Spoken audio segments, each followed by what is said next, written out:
was cleaning up my office. Um, when I was cleaning up my office and I was moving my office to downstairs, I found a notebook. It's like the pile of notebooks, so you know that you're like, okay, I got to get rid of these. And I opened it up to a random notebook, but it wasn't random. And the only thing on the page is that God knew we would be here. I'm coming from a place this morning of transparency, as I believe that two more second lines are stepping down, and I'm actually calling the company and giving them full permission to let them step down because they're not in the alignment stage. And I love that Holly said that. So currently, I'll just kind of tell you where we're at. I'll tell you where we were, and it's not even. And here's the thing: I was telling Holly that I was asked to when I was putting on a charcoal mask before leadership. The Lord said, "You're detoxing your skin, but I need to go detox your area."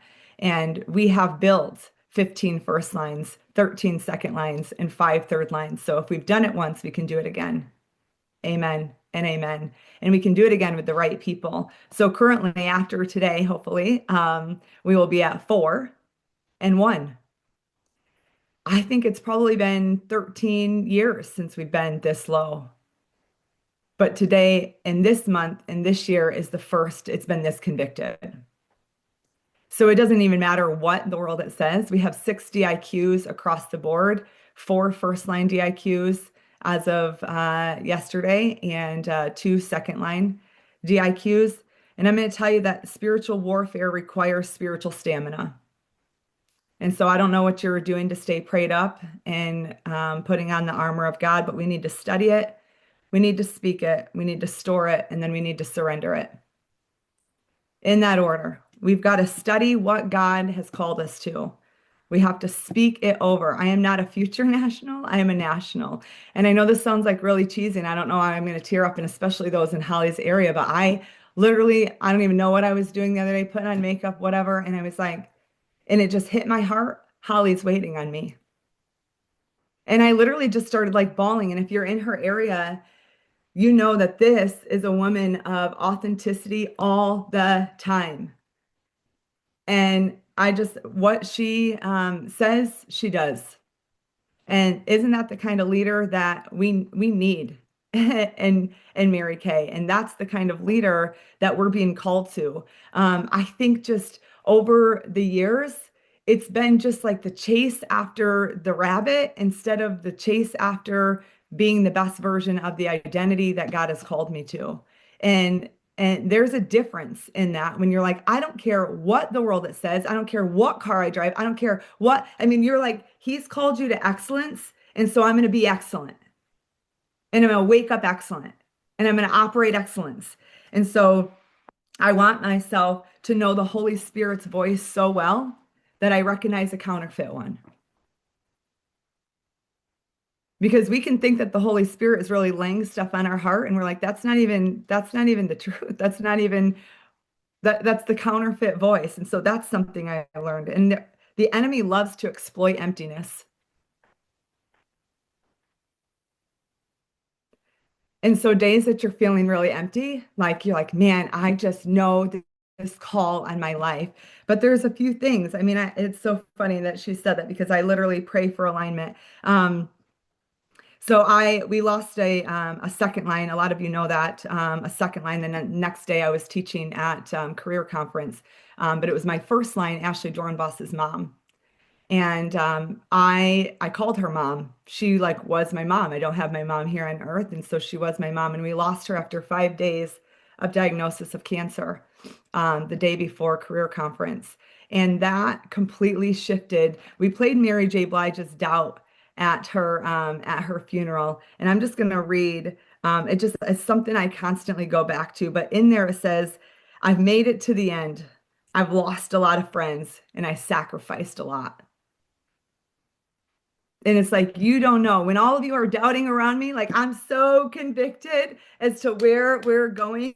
And so one of the things though that Ashley's mom, as the doctor was called in, and it was crazy, you guys, I mean, one of those things that you look at is like a benchmark. I'm constantly looking for benchmarks. Um, in my life. Like that was a benchmark. I always worked Saturdays. I didn't work a Saturday. Ashley's about an hour from me. I went straight to the hospital. They told us that she had cancer when I was in the room. And she looked at her daughter and she said, "Dry your eyes and prepare for the battle." And so that's one of the benchmarks that I constantly go back to because it wasn't just the battle of cancer, friends. It was the battle that we're fighting, against flesh and blood. We are in our own minds. That's the battle, you guys. The battle is here. The battle is here. And the enemy doesn't want anything more than to isolate you and distract you and to make you feel like you're so alone and that you're crazy. It's cool, man. Be crazy. Look like a crazy lone nut that you're like, I am so convicted. I'm going places. And so I think really one of the biggest things um, is digging into our people. I think that we wonder a lot, why aren't people working? Why aren't people like, why can't they just jump on board? And I think it's like, friends, it's all the stuff that you hear, right? But if one of my girls, Amanda Miller, calls, it literally says working for grandkids. And so when we get off of it, literally says Amanda working for grandkids Miller. Like, I don't want it buried in my notes. Like, I want to just remind, girl, what are we going after? Your granddaughter is on the way. Like, what? And so constantly driving back. It's all the things that we know and we've heard, and we're like, we're going to implement that. But then we come home and we don't implement that. So, I just want you to get super sold out on your peoples and not even like why. Because I think why, the word why, and I understand why we use the word why, but I think why has such sometimes a negative condensation, like kind of backs us into our corner. And so it's not asking the word why to figure out their why. You're really trying to dig up their purpose. Because I think that so many times, so many of us have heard growing up, why did you do that? Why did you hit your sister? Why did you? And it's like, so I feel like sometimes I don't love that word because I think it puts people like in such a corner. Um, and so we want to make sure that we're like, what makes you so excited? And so it's digging into the hearts of people. And it was so funny. One of the DIQs that was with me in Nashville, she's like, I just want to find my purpose. And so I just turned to her and I said, tell me a little bit about what makes you excited about Mary Kay. And she was like, I don't just like the women and all of this. And I said, what are you going to do with like your a big commission check? And she's like, I don't know. And I said, like, do you want to go on vacation? Do you want and so sometimes you got to prompt people, right? And she was like, um, I do want a house. And I was like, what would that house look like? She's like, it would be a lot of land. I was like, ooh, for what? And she's like, toys. And I just kept pulling. Friends, I got to the point that she was like, we were sitting in the arena and she was just bawling. She said, my mom, CPS was at the door. And my mom was given the option. Look at me. When you know them this well, and she said, the CPS said, you're at the point where you have to choose drugs or your kids. And she chose the drugs. Guys, this girl is like tatted. She's like, people probably think Jessica, you sat right next to her at one point. I think she wasn't at church, but we're working on that. um, and she said, I need to be there for my kids. And I said, and what is that going to feel like? She said, I just want to give them so much because I was never given an opportunity. And I said, that, my friend, that's your passion. And so when days get hard and you have to really go home and say and put that on goal posters, and that's the kind of stuff that I want to get to. And I think what I'm so over and one of the lessons that I've really learned is I'm so sick of just asking people to work or like what, like again, why, like I wonder why they're not working. Like I'm out doing it. Like it's not that hard. Like what do they do? Because they don't know, friends. They don't know. They are so used to somebody telling them what to do. And when we can really show them, it's just a really great place. And so digging into the hearts of people, I think. And I'm going to tell you, she sat and she fell asleep. One of the DIQs went out with a couple other sales directors, I think Megan and Kayla Steinman, and she like came back in, Alice, and she was like tiptoeing, and I was like, we were like high on water and the Holy Spirit. It was amazing, and we were just like. my two directors that were there, we were like just going crazy. And Chelsea was in the bed. She fell asleep on us, but she said before she fell asleep, "What did you guys like take away?" And Ashley's like, my offspring like got up. She's like, "What do you mean took away?" She's like, "It's a feeling." It was like just a feeling of such conviction. And that's a benchmark moment because the two that are stepping down today are Ashley's. And she just asked me right before I got on this. I'm going to pull up her question. Why did everybody quit on me but my mom? All of her offsprings that said that they're ride or die. Her mom was taking Norco. She probably knew that she had cancer. She was on all these drugs and she was like, Ashley Rose, I'm not going to not finish. She had cancer she was passing away. And in February, she had to do 3,000 in her last day, drugged up. And she did it. Like, that's the conviction. That's the conviction. It's a feeling. It's a feeling of like, I don't care if you wear your bathing suit on stage. I am not the person, okay? Don't come to me and ask like I know that some of us are really like we get bombed like that's the enemy. Oh my gosh, like the enemy wants us to get hung up on all these little details instead of saying, does that really align? Is it really what you're called to do? And so, yes, I do think absolutely on stage you'll always see me in a skirt, but I'm not going to get into these conversations that distract me, that derail me from what I'm supposed to do. What are you super sold out about? Friends, I think August I created this group. It's 12. And I don't say this at all to impress you. I think with T's and everything, believe me, because there's a lot more T's than there needs to be, especially after looking at Holly's charts. And I'm like, we gotta get those people out of date. Um, I think a unit of 350, 367, I'm working with 12, maybe 12. And I call them the change agents. And I was supposed to go to one of our studios, and I just said on one of the Wednesdays this month, and I said, why don't we just not be at the studio and just come over and let's eat, let's go in my hot tub, because that intimacy, intimacy is intimacy. I want you to be in my house. I want you to be in my space. I want you to be around my big thinking. I want you to understand. And I'm not saying to people, you should be a sales director. The people that I'm working with right now, I'm painting this picture and they know I have new standards. I was talking to Holly about this. I'm going to have a conversation tonight with the DIQs that can be there. And I used to brush a lot of stuff under the rug, friends. I was the most passive leader. That's one of the other things that I learned. I love to just nail it right now while it's happening before it goes somewhere. You know what I'm saying? Like when you can see the seed that's planted of gossip or anything. I just heard this when I was when we just did our life group here on Saturday. One of the husbands said that he was going through a freedom class, and in that freedom ministry class, he heard that gossip is a form of witchcraft. And I won't stand for that.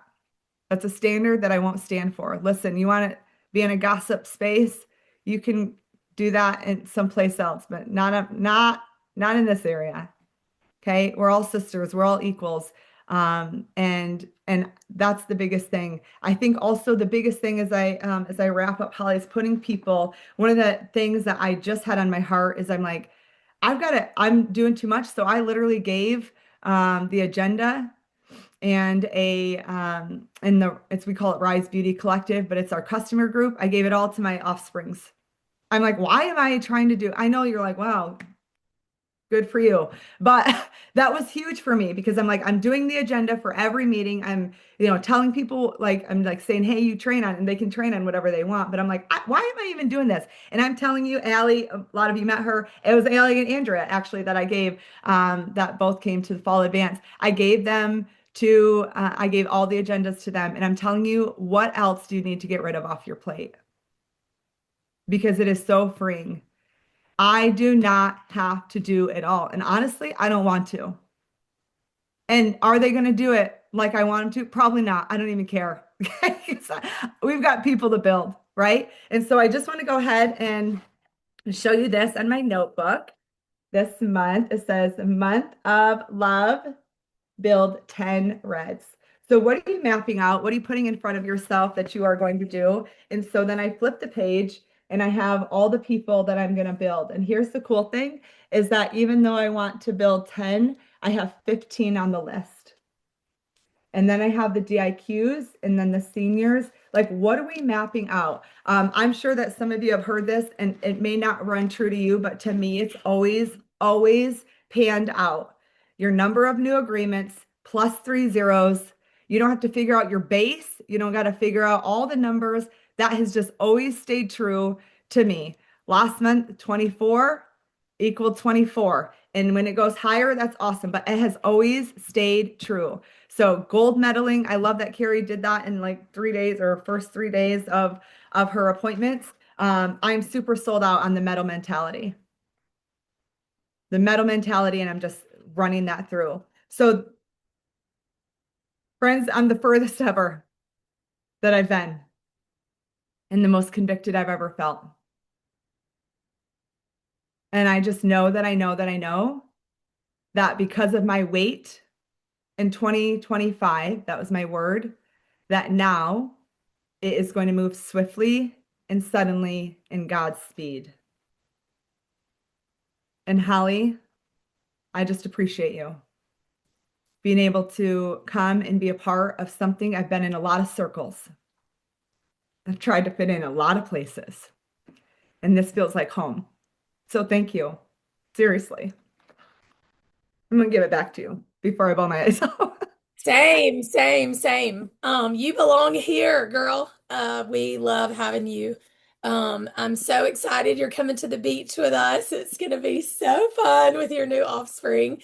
The agenda is fabulous. It's gonna be a great time. So, okay. I want y'all to share takeaways. Tell me what you learned. Lindsay, will you go first? Oh wow, so much. I never really thought about how why could kind of stir up, like if you just say what's your why, how it could kind of almost stir up like a little bit of like almost like shame or guilt or whatever. And so when you talked about um their purpose and kind of painting it more vividly, excellence is a calling. I wrote that down. Spiritual warfare requires spiritual stamina. All the things. You were such a blessing today. Thank you for your time, Brooke. So good. Lindsay, I never thought of why like that either. And when, like, if you think about it, like, why did you do that? Why are you not doing this? You said shame. I didn't even connect that, but that word, isn't that so true? Like, why are you not doing what you're supposed to do? I never connected any of that. So, Lindsay, I totally agree with you on that. Julie, you want to go next? And then Jennifer, and then Amory. Good morning. Thank you. Thank you for your heart and your transparency. It's hard sometimes to sit in front of women that are walking where you're walking and being so transparent. So I really appreciate that. I loved your spiritual warfare requires spiritual stamina. I love that. That's big. And you said, and so this is a question for you, study it, speak over it. And what was the other one that you said at Yeah, the very store it. beginning? Store it Story. like in your Okay. heart. Thank you. Um, I love that. Love and then that because that's surrender it. something you can physically, mentally see yourself doing on a daily, even multiple times a day. So love that. Thank you, Brooke. Yeah. Jennifer, whenever you're ready. And then Amory, and then Paula, then Chase. Hold on, I wanted to write that down. Thank you, Brooke, for your time today. I took 2 pages of notes. Spiritual warfare requires spiritual stamina, and dig in with the consultants and just getting them in my space, um, and just for preparing for the battle, preparing for all of it. So thank you for your time. Brooke, thank you so much. I loved and wrote down dry your eyes and prepare for the battle. Just that it's just such a um, reminder that we're in a spiritual battle. Like no matter what, there's always a battle, whether it is physical, whether we see it or not. And so I love that quote and I want to put that up. And then just a reminder, dig into my people. I like the very practical idea of saving their name for what they're working for and in their contact. I thought that was really helpful because, yeah. Um, and and that reminder or honing in on what we're working for instead of why. I think that's something I struggle a lot with. And I feel like, people like digging at that why. And so what is just like, I don't know. It's a clear thing that you can immediately go to work for. Amory, I'm literally laughing because when my phone rings with your name, it says shoe size 6. Brooke, I just need you to hear me say this out loud so I can confess. And then it says Enneagram 6 wing 7, restorative, adaptability, woo, belief. So I have who she is, not what her heart is seeking. So that was conviction for me too, Anne Marie. I was like, oh my goodness, that was so good. Okay, Paula, Chase, Rebecca. Okay, so this is a combination of Brooke and Holly. Thank you both. I have a big IDDI, whatever personality, but this passive leadership thing, like I'll get so close to digging and then I back away. And I finally figured it out, Holly. It's because I'm an obliger. So thank you both for putting those pieces together today. I'm like, oh, there you go. Brooke, thank you so much for sharing your heart, not just your heart, but your soul with us today. So good. Chase, Rebecca, Jill. Hey, so thank you so much for your time today. Every time you talk, I feel like I'm going to church, so I love that. And I remember you saying this at fall retreat, but just a reminder of God knew you would be here.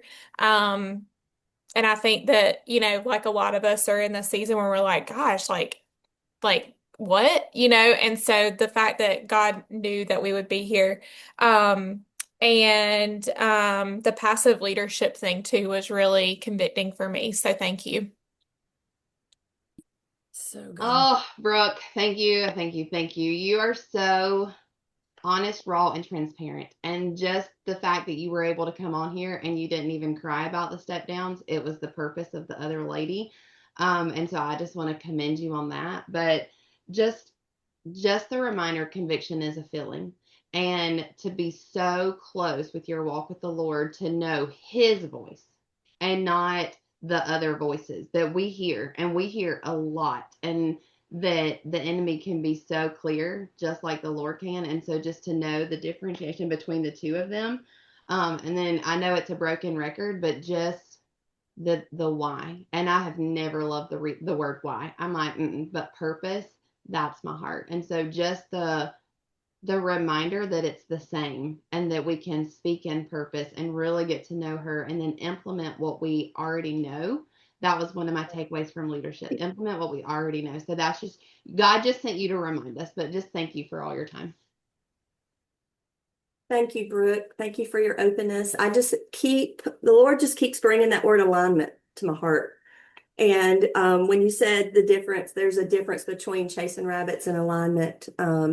That is just so true. And just your transparency and your conviction. I mean, you can just hear it in your voice, your eyes. I mean, I want to get to that place where I feel like that I'm truly in alignment. So thank you for that encouragement. And just, I loved what you said about knowing the Holy Spirit's voice so well that you also know the counterfeits. Thank you.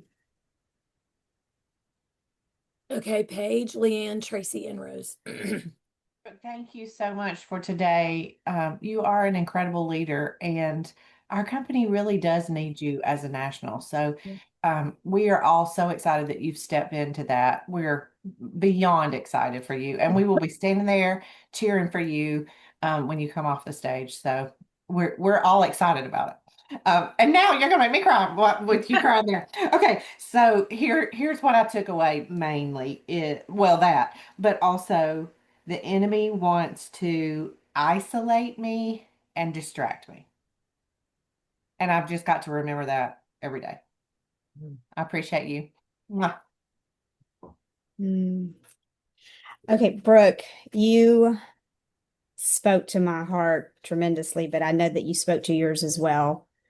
And I'm so glad that you verbally came on here and just told us well, like it is. It's just that's what it was wonderful. And so I was touched deeply by when you said God knew you would be here.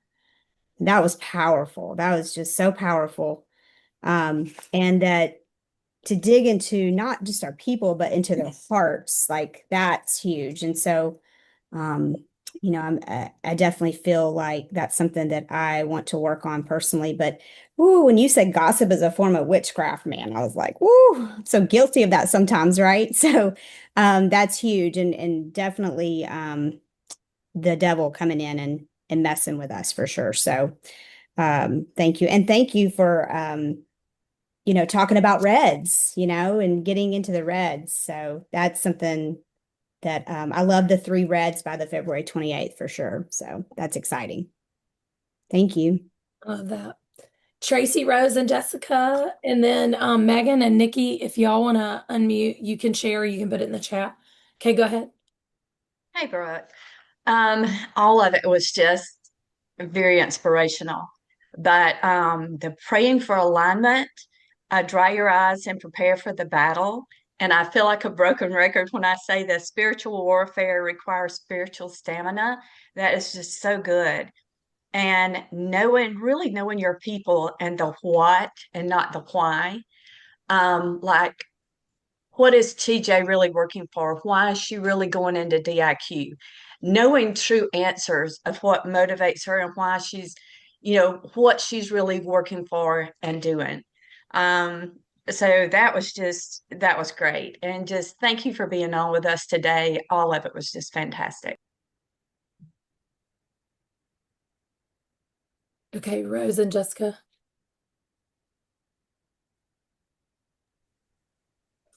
Hey, Brooke, thank you so much for today. I have really enjoyed it. It's the first time I've got to hear you. And yes, like Paige said, we are all rooting you on, and we will be there to celebrate with you when you walk over that finish line off the stage. The couple of things that stuck out to me today was God knew you would be here, or we would be here. And again, the spiritual warfare needs spiritual stamina. But one of the things was, what are you sold out on? So that's really got my mind thinking. But to see you release the people that needs to be released, that was a big thing. Because, like, as a new director, I'm trying to build more unit members. And I pray that I would have that same attitude if they come to me and say, this is not for me, I'm stepping down, instead of me going, oh, why me, why are you doing this, we're working for a goal. So thank you so much for sharing and being so transparent today. Hey, Brooke, thank you for your honesty. I just want to tell you, I appreciate who you are. I appreciate that you're the same leader and speaker that you are person in real life. And you've always embraced me. When I first met you, I was like, wow, this girl touches me a lot. And most people don't touch me. And you just embrace and you just don't care. And so I just love that about you. And you've taught me a lot just in being around you. What I took from everything you said today is they're shedding in alignment. And it just really, your conviction, thank you for sharing your conviction, because that vulnerability, when you're sowing that vulnerability, and I pray that you receive that and blessings of that tenfold. So just thank you for who you are. So good. I got up my little NSD sticker for you. Woo, girl.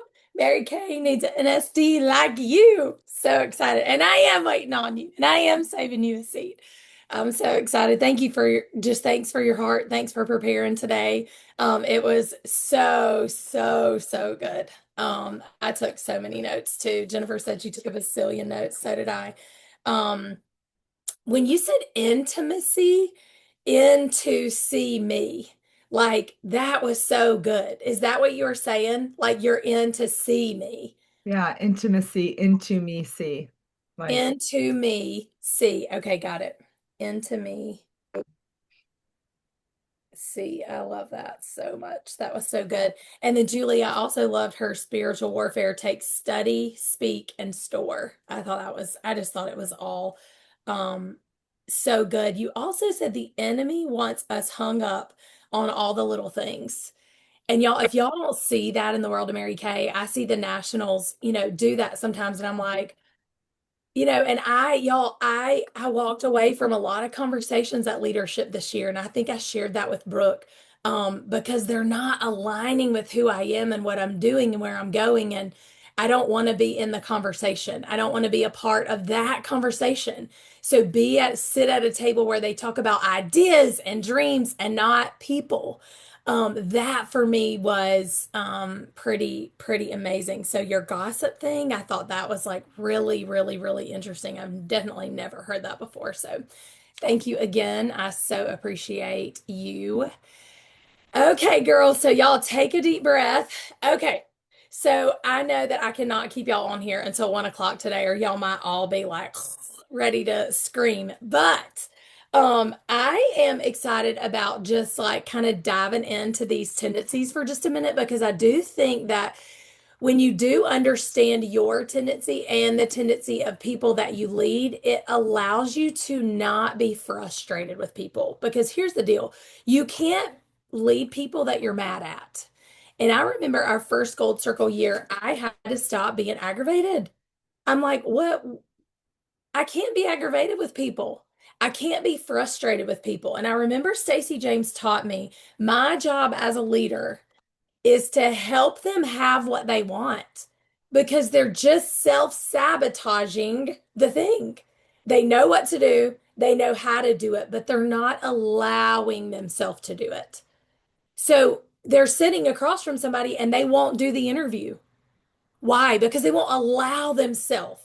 So why are they not allowing themselves? So that's like the true piece of like unlocking her. Like, how do we get her to do what she wants to do? So I love these tendencies. I just thought it was really like so cool. So let me share with you real quick, just so y'all can see what they are. So the 4 tendencies are, and y'all can just screenshot this if you want to. Upholder, I do what I say I'll do. Okay. They're trapped though. They get stuck on being rigid and self-pressure. Okay. Consistency beats intensity. That's what they need to be thinking. How many of y'all are upholders? Any of you have a little upholder side to you? Raise your hand. Chase, Leanne, Paige. Okay. How to coach them. All right. Build boring, repeatable systems. They just need this. Okay. So when I was working with Chase and we were talking about her meeting, she can't do something different every week. It literally makes her crazy. She had to do the same thing and then invite the guests back for their second appointment, but she had to figure it out so that she could just do the same thing on wash, rinse, repeat. That's how an upholder has to operate. Release perfection. Okay. So when they get so obsessed with it's got to be perfect, helping them be able to release that perfection died on the cross, right? And then you can't keep adding more rules. Okay.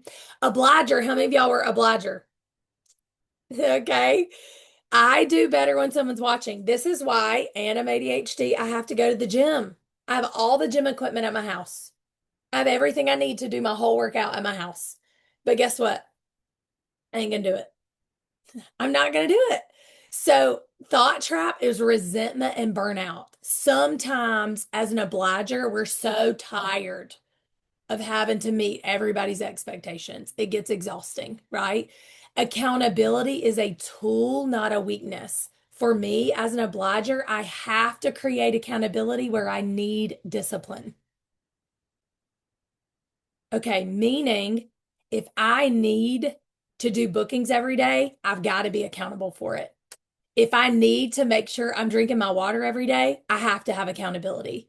If I'm tracking 75 hard, I have to have accountability. When I did Optavia and I didn't eat Halloween candy on Halloween night with my kids because we weren't doing sugar, I had to have accountability for that. So I am not disciplined, but I am strategic. So I will add accountability where I need discipline. Okay. How to coach them: external accountability on purpose, deadlines plus visibility, and never rely on willpower alone. Questioner: I need it to make sense. Okay. Paralysis by research: once I decide, I'll execute. But read that. They have to decide. Okay. Limit info intake, set decision deadlines. I need your decision by this time. Stop reopening decisions. A rebel: don't tell me what to do. The thought trap: inconsistency and resistance. So you're gonna see a little bit of inconsistency with them. I choose this because it aligns with who I am, or sometimes, y'all, who I want to be. Now, I'm a rebellious obliger, which is kind of weird, okay? But I will never forget when I sat at seminar and I sat in a class and they said 50% of y'all are going to go home and not do what you promised to do. So the rebellious piece of me was like, oh, I will not be in the 50% loser group. I'm not doing it. So I'm going to oblige because I'm rebellious. I don't know if that makes sense to y'all. Same thing when my husband said good luck when I told him how much I had left to go on my car. So it was like, oh, okay, I will prove you wrong because I am a person who finishes.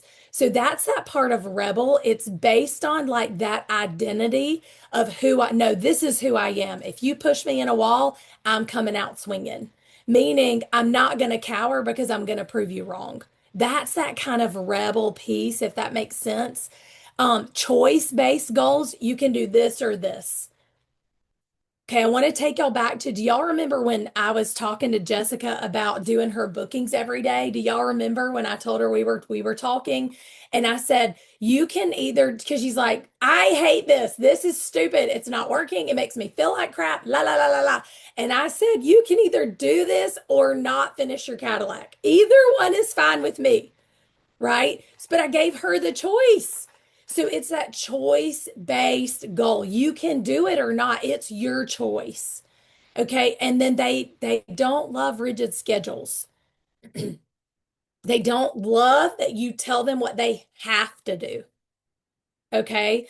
So for me, it's like, okay, so how am I supposed to lead these people? Okay. Now, how many of y'all can, just listening to some of that, know like a couple of your key people? You kind of know what they are. Anybody? Okay. Jessica, tell me about one of your key people. You don't have to tell me her name. I think I'm an upholder with a touch of rebel. That's funny. And y'all, the reason I like ChatGPT over just the quiz, because ChatGPT keeps asking you until they really have an answer. And so I have a little bit of questioner also. I'm an obliger all day, but I've got some rebel and I've got some questioner. Upholder, none of that. I am never going to do it just because internally I think that's what I'm supposed to do. I have zero upholder, y'all. None. Okay, none, which is not great. Okay, I want to tell y'all this. I talked to a top director today. She's wanting to become a national. She's an upholder, meaning I am going to do what I say I'm going to do. You never have to check on me. You don't have to have accountability. I'm doing it because it's my commitment to myself, my company, and my family. So I am internally motivated. No external carrots. Nothing motivates me except what my commitment is. Okay, that's an upholder. So she has a lot of DIQs and none of them finished. So how does she feel as an upholder for these people who signed a commitment card to Mary Kay and promised they would finish? How does that make her feel?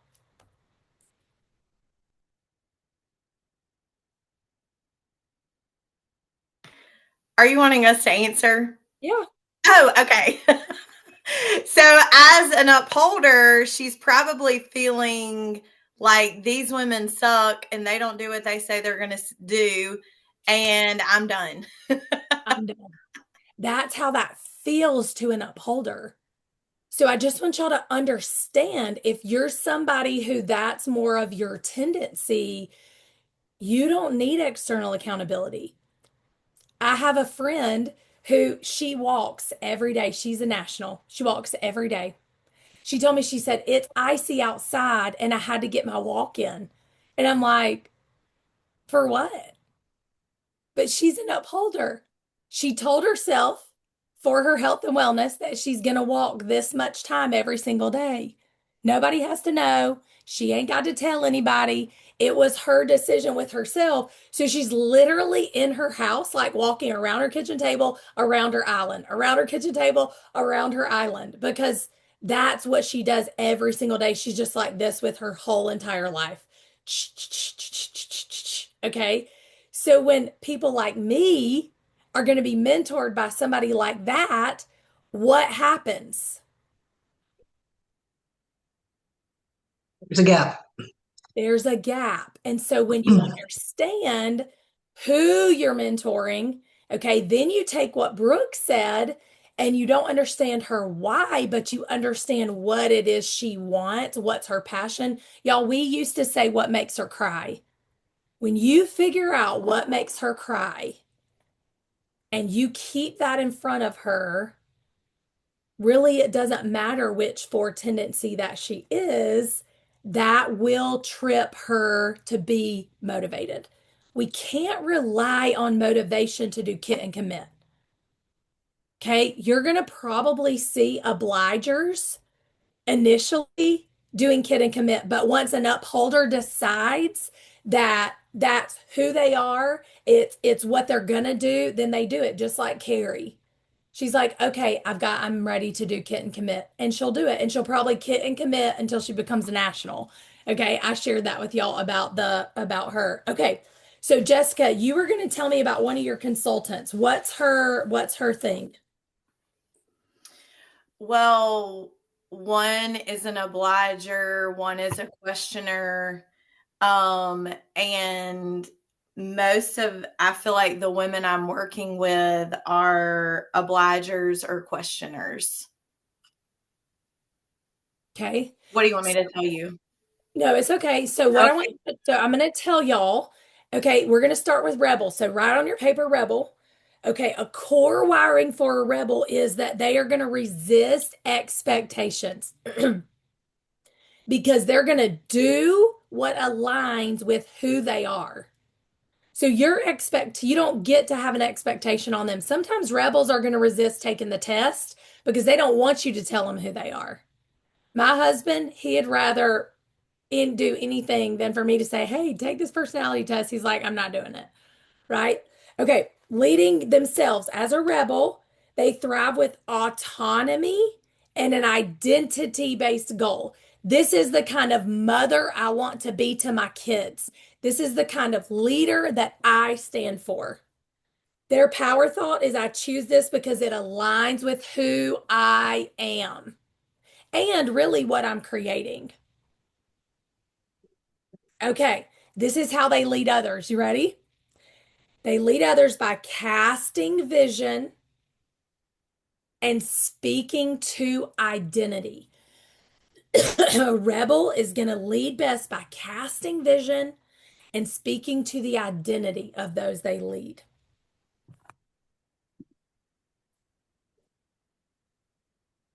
They thrive on autonomy, Anne Marie, and identity-based goals.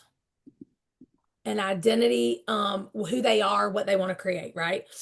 Okay, now a rebel leads an upholder by encouraging flexibility.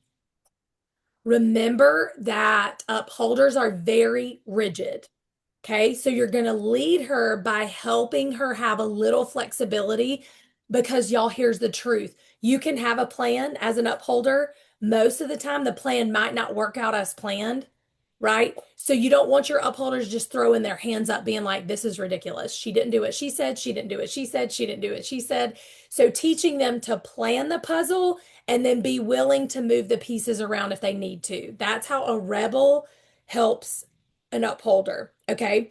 They lead an obliger by helping them choose themselves.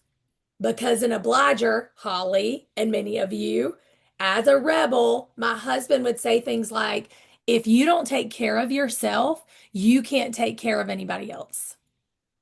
If you don't take care of yourself, when I was having some pretty weird stuff going on this past year, he's like, you're literally going to die. So none of this matters if you're dead. P.S. I'm like, got it.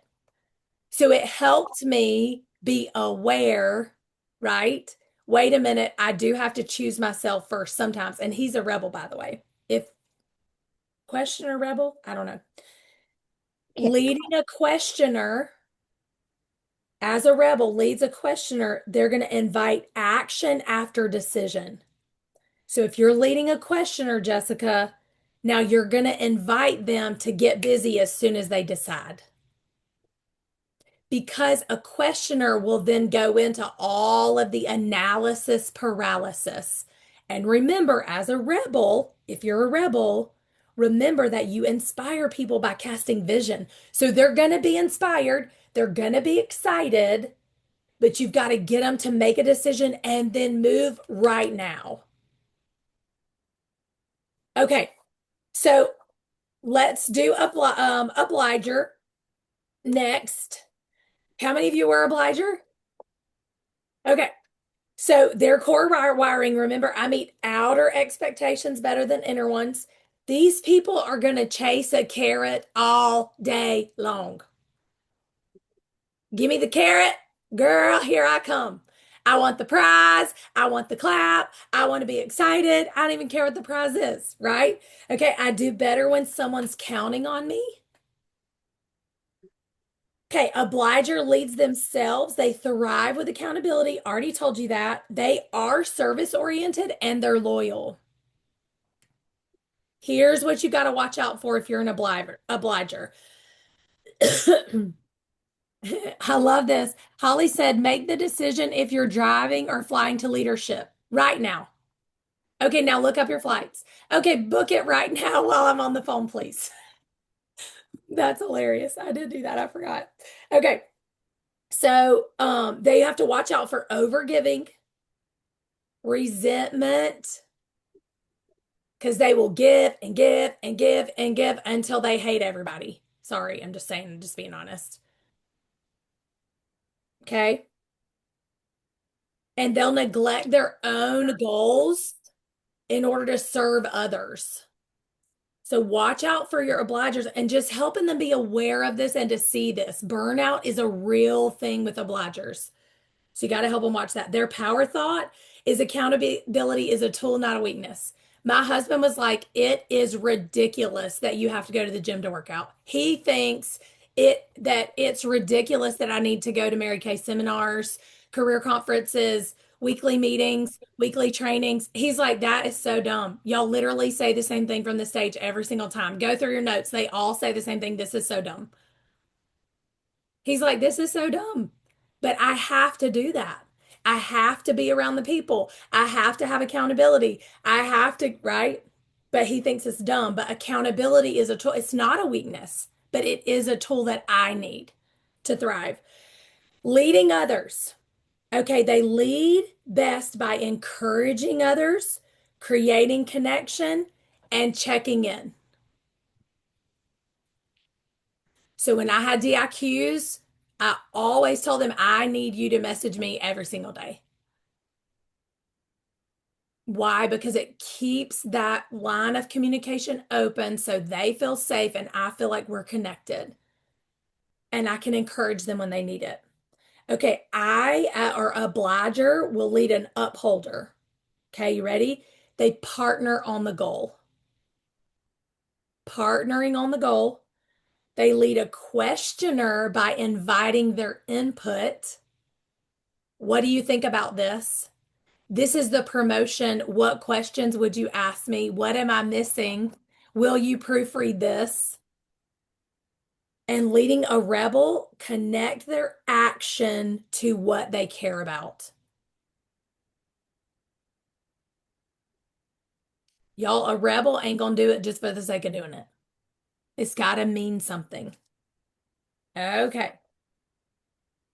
Next is an upholder. Upholder, I meet inner and outer expectations. I do what I say I'll do.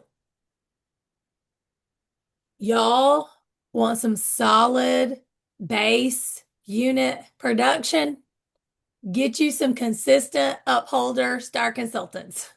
Get you some consistent upholder Corda sellers. Do y'all hear me? Because they're just like this. They'll do whatever they say every single time, all day long. You never have to check and make sure. They're just going to do what they say. They already told you they said it, so they're going to meet your expectation and their expectation. They thrive with routines and structure. They follow plans super easy. They feel safe when things are clear.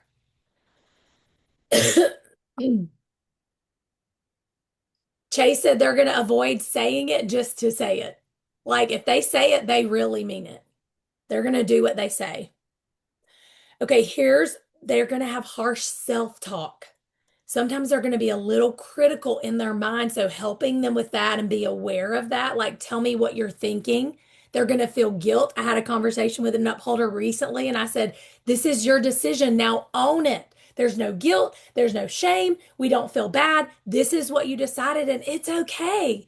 And you can hear them go, okay, thank you for saying that. Because they're so hard on themselves.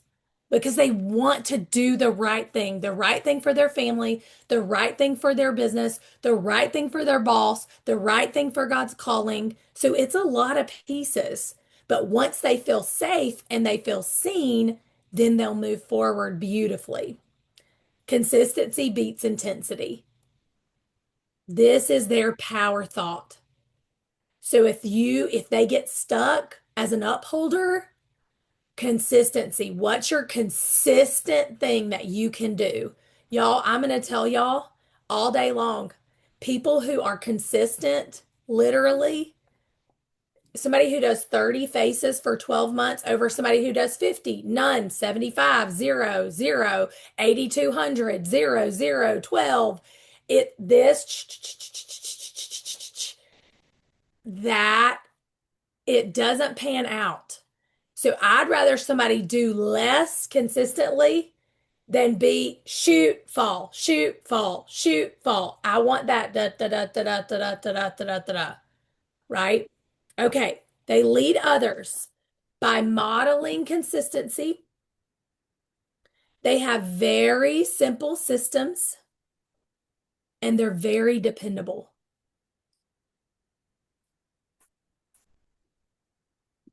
Very dependable. Okay, I lost y'all for some reason. Where did you go? How exciting. Y'all are literally gone. Oh my gosh, Okay, there you are. Okay, they lead others. Upholders lead obligers. Clear expectations, simple check-ins. Hey, how's it going? I literally remember that Anita Tripp would say, I'm calling you at 4 o'clock in DIQ. And I would sit on the phone from 2 to 4 to make sure I had bookings so I had something to tell her when we talked. Now, I might not have made booking calls the whole month. Y'all was terrible at procrastination as a DIQ, but I knew she was going to call me and ask at 4 o'clock. So I would literally sit all day and I got this many bookings. It was terrible, but I needed her to check in. And I knew the expectation was you better have some bookings. Questioners, an upholder leads a questioner, explain why, and then move forward. The end. A rebel offer choices and speak to the rebel's identity and impact. Okay. Holly, can you say those last two again? Sure. Okay, so they lead an obliger. They give clear expectations and simple check-ins. They lead a questioner because they briefly explain the why, then they move forward. They lead a rebel by offering choices and speaking to identity and impact. Okay. Did I do questioner yet? Okay. Julie, which one are you, Julie? Questioner or upholder? Questioner. I bet you have some upholder in you too, though. I feel like you do. Okay, questioner. I meet expectations that make sense and I need to understand before I commit. So, y'all, here's what's important. This is their tendency, meaning like if you just expect them to do it just because the carrot's really pretty, because you're an obliger and that's what makes sense to you, it doesn't matter. So do y'all remember when Pam Shaw used to teach us, like when Nancy leaned in, I leaned in a little and then I leaned back and then I turned my head. And then remember, because she mimicked, like she made the other person feel comfortable. Because y'all, here's the truth about leadership. It's about them. If I'm right all the time and I make them feel like they suck, they're never going to do anything. The need to be right, I had to throw that out the window a long time ago. It don't matter who's right. It matters who feels empowered and encouraged and who feels seen and who feels like they belong. That's what matters. Okay. So leading themselves as a questioner, they're thoughtful and analytical. They seek very efficient systems. So if you're leading a questioner and you don't have efficient systems, sometimes they're going to be like, ugh, right? They're going to feel a little cuckoo. Watch out, because they, as a questioner, over researching, decision fatigue, delaying execution. So let me tell you about me. Now, I am an obliger, yes, but I have high questioner and high rebel. Okay. So I know I am not living in my greatest probably place of inspiration when I'm over researching, having decision fatigue, and delaying execution. Do you understand what I'm saying? So when I'm leaning all the way outside of who I naturally am, right? It's probably because I'm trying to go back into over pleasing. Right? So that's not alignment. So if I'm in the watch out, I got to pay attention to that. Power thought. This is good because this is so true. Once I decide, I execute. Period. The end. Done. Now, a questioner is going to lead an upholder because they're going to help them refine systems. Their system for booking. Their system for, have y'all noticed the questioner is who created the booking box? She created a simple system that's trackable. It makes sense. You can do it. Da, da, da, da, da, da, da, da, right? So that was Julie that created that. Upholders help refine systems. An obliger give clear rationale. And then a rebel show how their action supports freedom. I remember when somebody said having a schedule is freedom, and it was Tammy Craig. And I was like, oh my gosh, that makes so much sense. Okay, I'm going to give your brain a minute to like, blah, blah, blah. Okay, tell me something that you just heard that either surprised you or that makes sense to you. Somebody unmute and said, Chase, what did you just say? That's what Matthew said too. Tell me what you mean. I was just talking about when you were like, you have to go to the events, and he's like, they say the same thing every time. Like, I don't understand. Why do you have to keep hearing this? I'm like, it's like church. Same Bible. We still preaching out the same Bible all these years. Okay. They also will avoid saying things just to say them. Okay, we had that. All right, Julie, I see your face. Tell me something that you either learned or surprised you real quick. I don't know. I don't know that it surprised me because all these align across all these different. I do like the way you can the way you broke it down with each level, how to work with the other person. I do see that in my own unit, it's full of all obligers because they want the carrot, but they like my systems that I create because they think they can get the carrot, where I could care less about the carrot. Like, you know what I mean? So it's funny. I do see how that does lead in there, but I like being able to go back and see, okay, if I do have an upholder come in, how to lead them. You know what I mean? And my test was very, very equal on the questioner and the upholder because they're so similar across the That board. doesn't surprise me. Yeah.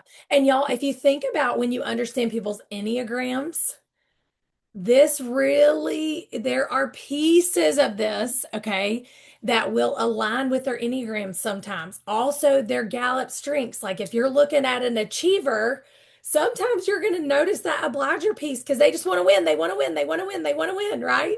So I just noticed, like, as I was kind of looking at when y'all were sharing, like the Enneagram piece was like super aligned sometimes. I could definitely see some of that. Because a questioner and somebody who has a high 1 or a high 6 in their Enneagram in their top 1 or 2, that makes sense to my brain. You know what I'm saying? All Also, right. Holly, Yeah. another thought with this too is I think through my seasons of Mary Kay, and I think if I had really looked at this in my first probably 5 or 6 years in Mary Kay, I probably would have had more obliger in there because my confidence in what I was doing wasn't strong enough.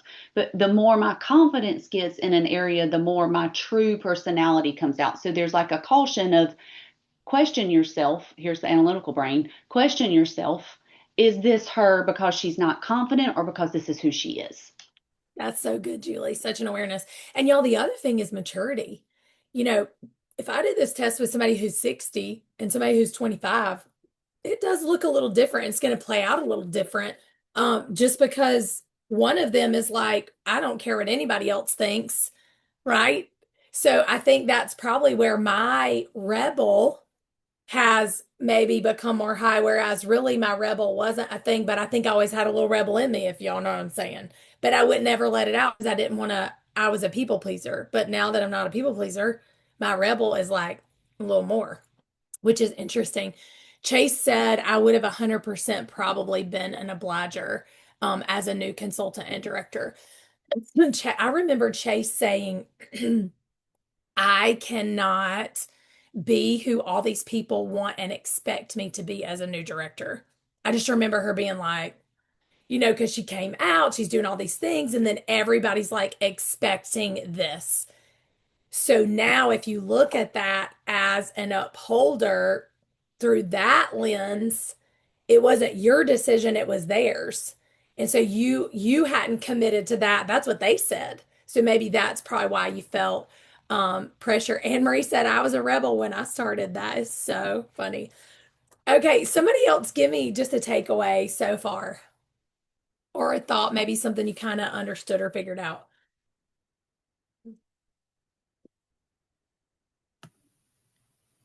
Well, I think for me, when I heard this at career conference, it, you know, I don't view myself as a rebel.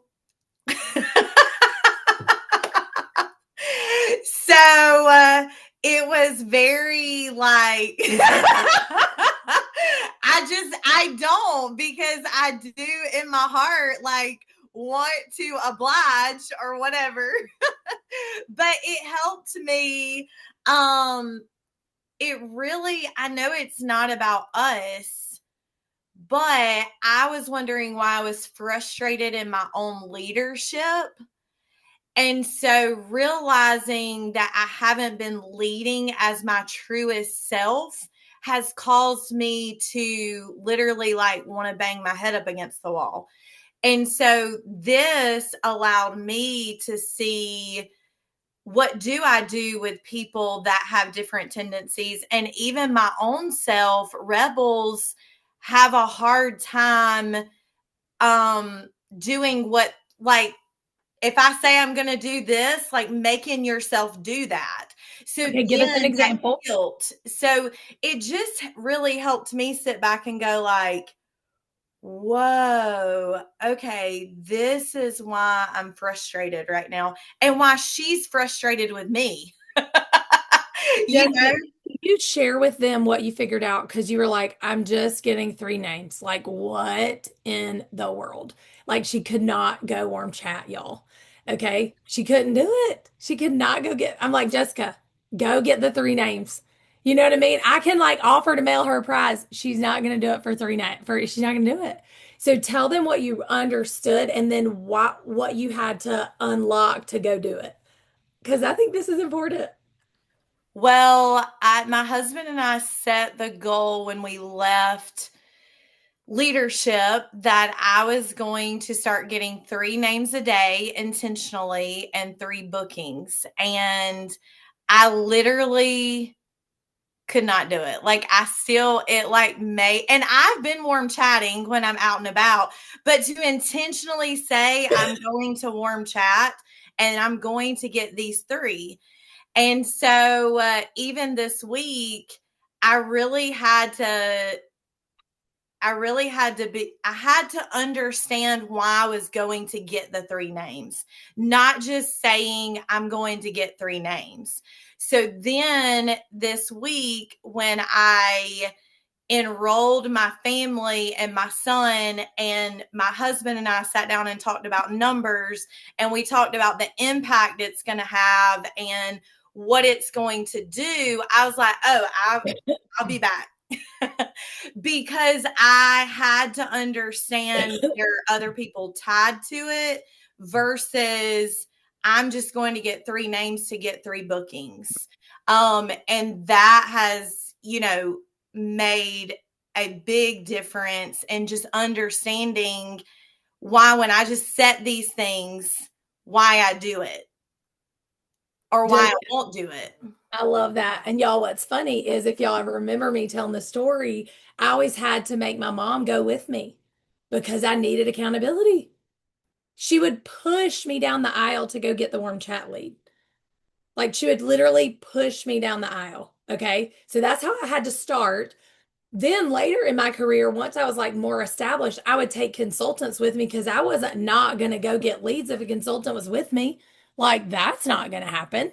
Right. And so it's just how we're wired a little different. I wanted y'all to understand this because, we're all talking about warm chat. So I kind of needed to process it one way. Chase said, I don't want to feel pressure to warm chat on a random trip to Hobby Lobby. I need to go out intentionally to warm chatter. Okay. And I'm like, okay, dang it. If I'm out, I better get me some names, but it's just understanding as you're leading these girls remember I said, you've got to help them figure out how to allow themselves to get what they want.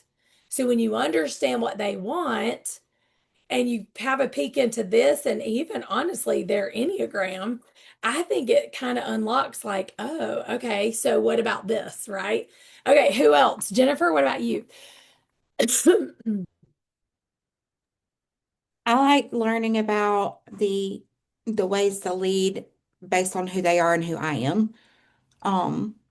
I didn't write. I need all the notes that you said. I need you to just send that to all of us. I'll send them. But being able to reach all of them based on who they are and who I am, and not trying to change either one of us, but just leading them on who we are. I like that. I love that. She just said in the chat, as an upholder, feeling safe when things are clear was an aha moment. So I wanted you to understand all the upholders who have navigated from COVID to now, they had this exact system that they did to build a Mary Kay business. Then now there's 50 choices and they're like, I don't know what am I supposed to do? I remember when Chase was like, okay, wait, what do I do at my meeting? Like I need to do a facial. Am I doing a glass facial? Am I doing a color facial? When do I put her second appointment? It was like all these questions because the game changed a little, y'all, and we added some different options. And for an upholder, it's like, I don't need that many choices. Like, can I just have like 2? Maybe it would be great. And I can pick one and that's it. I don't need 80 choices. So I thought that was really interesting. Paige, give me your take on what you thought about this or what something maybe surprised you or something you learned. So I had never even heard of this before, and it was very eye-opening, and I can see that I need to study this a lot. It's just one of those things like I've studied DISC so much that I can look at people and go, oh, she's a blah blah blah, and pick out which ones people are. But I do think I can already identify one of my boys that I've really been working with him about, and we're really working on developing self-discipline and how self-discipline in one area of his life carries over into other areas of his life. What do you And think he is? I think he's a obliger. And so this is going to help me figure out how to help him do that. So I know that it's good for me to learn this for that, but then I want to learn it for my consultants too. So one thing that's really funny is Gunner, I'm 99.9.5% sure he's a rebel. Oh, so yeah, he is. For guess who, the obliger made sticker charts for the rebel. Oh. So he would sleep in his bed. He ain't sleeping in his bed. He ain't gonna do that when he's 3. He's like, I don't really care about the stickers. Did I get one or not last night? I'm like, Toby's like, I got another sticker. I got another sticker. I got another sticker. Gunner's like, I don't even care where the stickers are. So understanding this about your kids too, y'all, it's like, oh, hold on a minute. Yes, I tried to do that with Channing and he said, we're done with this chart. Like, I'm done. Gunner doesn't like for me to keep nagging him in the morning. Yeah. So I got to figure that out with him too. Like, so I know he did everything, but you know what I mean? He doesn't need me to keep checking on him. He's like, I did what I'm supposed to do. Stop asking me. It just makes him so angry. I'm like, oh my gosh. Okay. Chase, wait. Chase said, yes, I think I might have 2 rebels on my hands. That's hilarious. I definitely know you got 1 rebel for sure. Do y'all have a thought on your kids? Julie, what do you have a guess on your kids? No? Especially now that they're grown. You know Yeah. what I mean? Like maybe when they were younger, I could have, but where they are now and independent, I think I've forced them to figure out life. You know what I Yeah. mean? They're functioning, so it's really hard for me to. That's interesting. My calling can be a little bit of a rebel, Yeah. for sure. Christian is an obliger, if I had to really label them, but definitely, again, seasonally, they've changed according to what it is.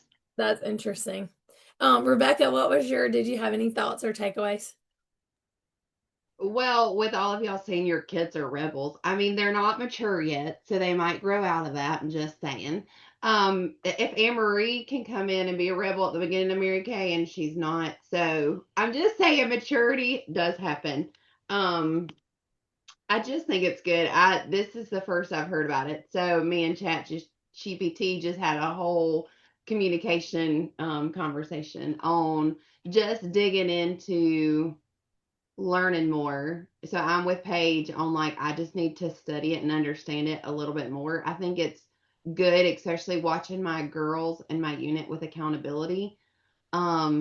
Really figuring out those that thrive with systematic accountability and those that are like, they want to give me the bird when I'm like, text me your numbers. So really kind of figuring out that piece, I think that's a missing link when I believe Mary Kay is so big on accountability. So if you can figure out how to get their accountability, I think that's huge. Yes. Agreed. And then just really understanding me, like I have a lot of upholder in me as well, because I do want to chase the rabbit, but if I know other people, like I love structure, I love routine, I love consistency. So just being willing to merge the two of those together and understanding that, I think it's really neat. And honestly, looking at, okay, who are you leading that's frustrating? And why is it frustrating? Is it because you're trying to make Gunner act like an obliger and do a sticker chart and he ain't doing it? Like, he ain't doing no sticker chart. I don't care how many stickers I get. I'm not doing the sticker chart. So just kind of understanding like, okay, how can I lead her? It's like your love languages. So we can't just keep giving our love language to people thinking they're going to feel loved. You have to speak in their love language. So I think once you learn this, it's the same with Enneagrams to me. I love Enneagram. It's probably my favorite because it's really like how people are going to respond. And so it really does work. Chase said MJ did love the stickers when she potty drained only because they were Minnie Mouse. That's hilarious. So, oh, I was going to ask y'all something. Oh, Rebecca, you're welcome, Megs. I wanted you to share about your teams and kind of what you're doing with that because I love hearing y'all's ideas. Mary Kay Ash always said, if you have an idea and I have an idea and we share, we both have two. And Mary Kay was really big on everybody sharing your idea. Like, what are you doing that's working, that's fun, or whatever, right? And so, Rebecca, I wanted you to share your teams and your IPA kind of thing that you're doing because I think somebody on here might be excited about that, especially the month before we go into the Final Four. Okay. So it was totally a God thing. It was not a me creation, but I knew when Julie started our booking accountability that was what I needed. I needed to be able to rely on someone. So this kind of the tendencies answered who I am, but as to why I needed that. And so I needed to know that there was someone counting on me. And so it kind of stemmed from there into my unit.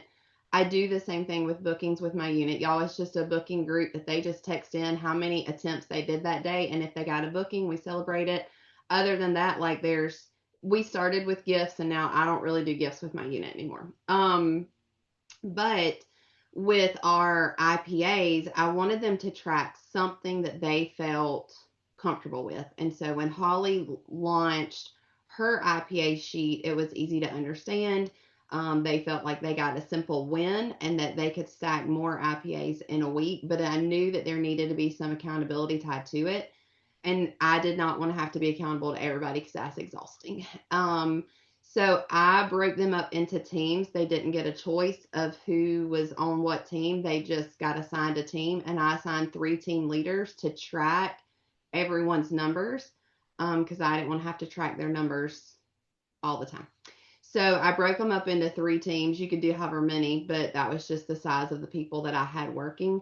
And all the teams weren't even, but I wasn't tracking who did the most IPAs. It was they set a goal each week. Each individual person set a goal in the group chat, and I am in all the group chats.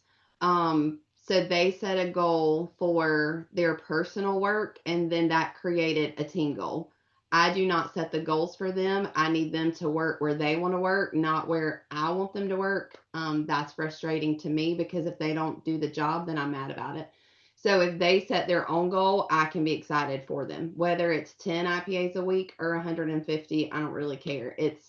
I need them to be excited about their goal. So then they put in the chat what they're going to do, and then each day they come through and put in, I did 15 IPAs today. I did 10 IPAs today. And at the end of the week, there's a team winner, like a winning team of whoever, like if they cross their finish line, their goal, then I celebrate them big. And then whoever had the most above their finish line, so like the most growth, then that's our winning team because I want to celebrate them doing the and then some. But I celebrate them for reaching their goal regardless. And if they didn't reach their goal, I still help them find a win. Like, did you do more this week than you did last week kind of thing? And what I've watched happen is that I'm watching leaders rise. I'm watching other people who are not the team lead be frustrated that they're not in a leadership position. So it's like, it's forcing them to grow themselves. And just, I mean, watching this, like I have one team who they don't communicate their numbers. And I'm like, that is very interesting. But now I understand why. And so I don't know, it sparked a very big movement and belief in they set higher numbers each week. Like when they cross their first line, because I had a lot of them start at like 100.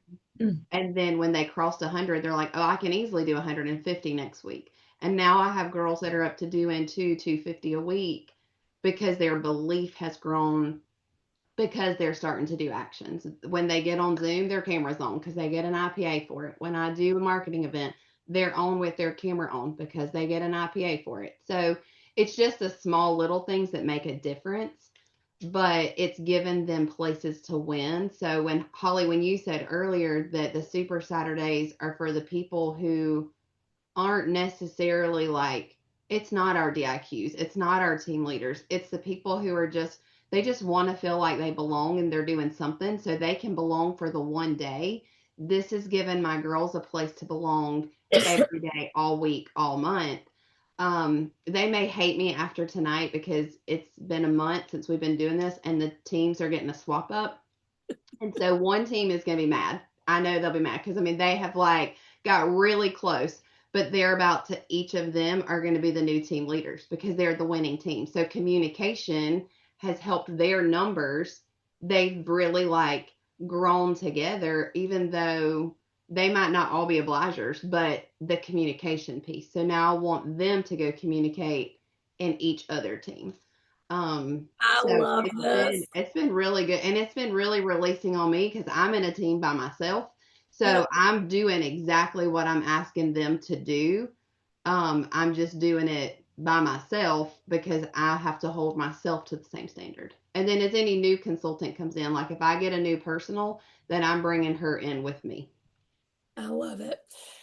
So y'all, one thing I want you to see, excuse me, let me put this on Do Not Disturb, is their teams meet, they're gathering, they have to have a one time to gather. It can be on Zoom or in person or whatever, but they're getting together. So they're rallying each other.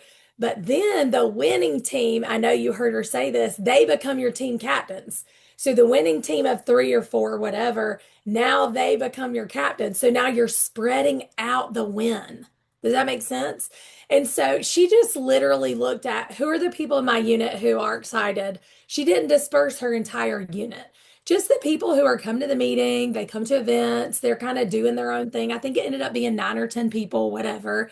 And then one girl didn't come to the meeting that was supposed to be a team leader. So she picked somebody else to be a team leader on the team.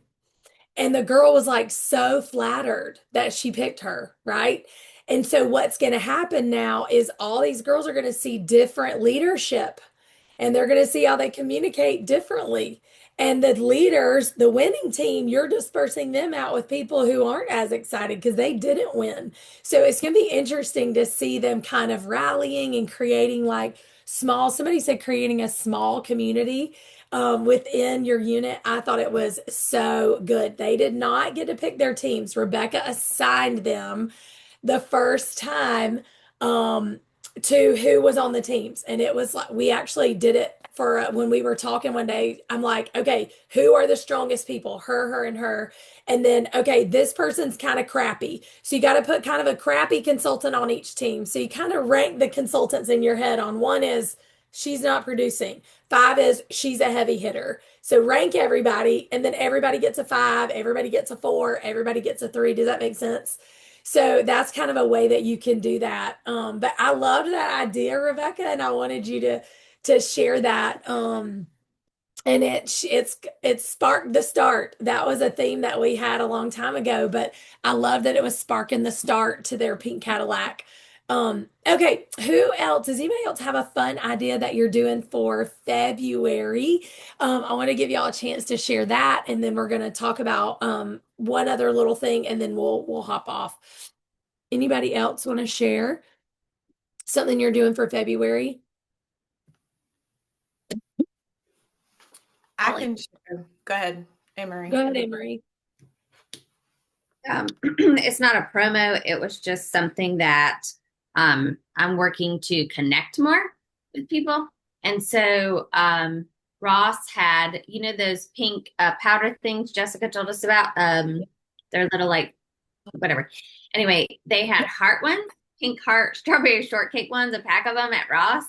And so I grabbed like all the packs they had, and then they had cookie cutters. And I think Nikki was the one that did this like over Christmas time, a cookie cutter in a bag with Mary Kay sugar cookie recipe. So I'm just making baggies of those and like in people's orders this month. I did some last week. But like when I'm meeting people for coffee just to connect. And so I'm putting a treat and I'm just really working to show love, and be more verbal and expressive and just love on people. I can be really stingy and like I tend to be so frugal that I'm stingy. And so Jessica really has shown me a lot, like just giving, being open-handed, and it really is a lack versus an abundance mentality, really, at the end of the day. And so I'm just trying to find ways that I can simply, show love and connection. So anyway, that's something I'm doing. I love that. The cookies, that's so cute. That's fun. And the little powder puffs. I love that. Okay, Jessica, did you want to share? And then whoever else wants to share a fun idea, you can unmute and I'll see you. Go ahead, Jess. I just realized that I want to enhance and dangle the carrot for the hostesses of my parties. And so I have created a hostess gift that is selective and like you can only get it if you are a hostess. And so I'm good. And I'm only doing this with myself. I'm not doing this for my team or anyone. And I'm creating a hostess, like I'm going to do an event after the month is over. And I'm going to invite all my hostesses and I'm going to create competition between the hostesses to who has the most sales, who has the most women at their party. If they want to do multiple parties, they can. I just really want, I got an invite to like Galentine's this month. Women want to gather, and I just want to give them a reason and tell them what it's doing when they gather, like how it's helping us. And so just really, women who go to parties recruit and come in as star consultants and don't ever think about it. And so I just really am working on who are my 10 hostesses this month? What am I giving them? And what's the benefit for them? Just really like enhancing that hostess program. And then it's recruiting. So getting them to see the opportunity, and I'm going to do like giveaways at the gathering when I get them all to come. And they've got to be at the gathering to get the prize. And I'll do marketing and stuff at the gathering again if they haven't joined by then. It might just be a star party because they're all recruited and star consultants. So I love it. Another thing, if y'all remember last year, we did a Share the Love promo. All the nationals did that, remember? And the month of February was all about sharing the love of Mary Kay. I don't know if y'all saw that on Brooke's cover of her book. I talked to another top director who had messaged me, and she said that it's Share the Love month. It's Share the Love month. I've got to share the love this month. So I want y'all to think about that this month and be aware, like, okay, I did a promo in our DIQ chat of who can get 20 no's. Who can get 20 no's on a share sheet first? Why did I do that? Because if they don't learn to celebrate the no's, they're never going to get enough of them to get yeses. So anybody, obligers, who are not loving rejection, the word no doesn't feel good. They don't want to hear it. It's painful, right? Sometimes they won't go try because they don't want to feel bad. Okay. So if they're not trying, though, we know what happens. Like they have to work the numbers. So I was seeing our DIQs, y'all, the faces and the interviews were low. And so I'm watching people be frustrated, okay, instead of inspired. And so I just showed them the deck of cards of how if you take out 2 face cards, like 2 queens or whatever, you're left with 10 face cards and 40 regular number cards, okay? And what happens is God shuffles the deck. But in here are 40 no's and 10 yeses. And so what happens is they interview everybody, and if they don't say yes, then they feel bad and they feel discouraged and they're upset and la la la la la, right? Will somebody let her in? Okay. So then if you look at this though, if you can teach them how to work the numbers, then they're getting enough no's in order to have yeses instead of I'm just trying to get yeses. I signed a new person. Well, that's all great, but as DIQs, if you can get 20 no's, not yeses, 20 no's, that means you'll have 5 new recruits because you're going to have to do 25, right? To get 5 yeses, but you're going to have 20 no's. Does that make sense? So I didn't tell them how many yeses I wanted them to have. I just want them to have that many no's because if they'll get that many no's, they're going to have a gold medal. Okay. So I just wanted to share that because I thought that was kind of fun. If any of y'all wanted to do a no be challenge, I've done that before. It's called rejection therapy. To learn how to handle rejection because that was very hard for me in the beginning. Like it was so hard to hear no. I thought I was broken and I messed up. But when I learned that it was just blue collar, oh, I've got to go get 20 no's. Well, I started getting so good, I couldn't get 20 no's anymore warm chatting. Like I couldn't get 20 people to tell me no. I'm like, ugh, I got 50 yeses again, and the director's just laughing at me like, this is so funny. But that's the point, is they're going to start getting yeses because they're not so obsessed with and so defeated from the no. Okay. All right. Do y'all have any other February fun promos or thoughts that y'all are coming into the month with? I do. Yes. Okay. Go ahead, Nikki. So I'm doing, gosh, what did I call it? Let me pull it up. Hold on. Okay. You are the Emery, heart look of away, our, look away, Emery. you are the heart of our unit. Okay. And they get a little heart necklace for being the top. Jesus. No one ever talks to me until I need to do something. So they're the heart of my unit. So top 5 in recruiting and top 5 in sales based on wholesale. So I wanted to create, I don't know if anybody else has felt like this, but like the amount of 600s that I've had has kind of decreased and I wanted to fix that. And so I wanted something to create a fun challenge that just made them feel like they could stretch, or if they weren't getting some big huge thing every month from the company, like how can I fix the missing piece, if that makes sense. So that is what I'm doing. So top 5 in each recruiting and share or wholesale this month, just to kind of create some competition, good, healthy competition. And then I am also doing like Court of Achievers prizes this month. What do you mean Court of Achiever prizes? Tell me what you mean. So business supplies. My girls really love business supplies, as do I. So I wanted them to have some like springish items so they can start to, because that's coming around the corner as fast as I can. I know there's snow on the ground, but it's coming. And so it's like Easter themed stuff and it's so cute. So I feel like they will work super hard for that.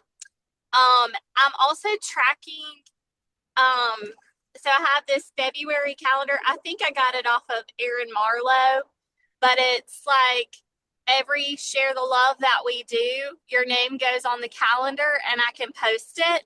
So the person with the most, like their name on there the most.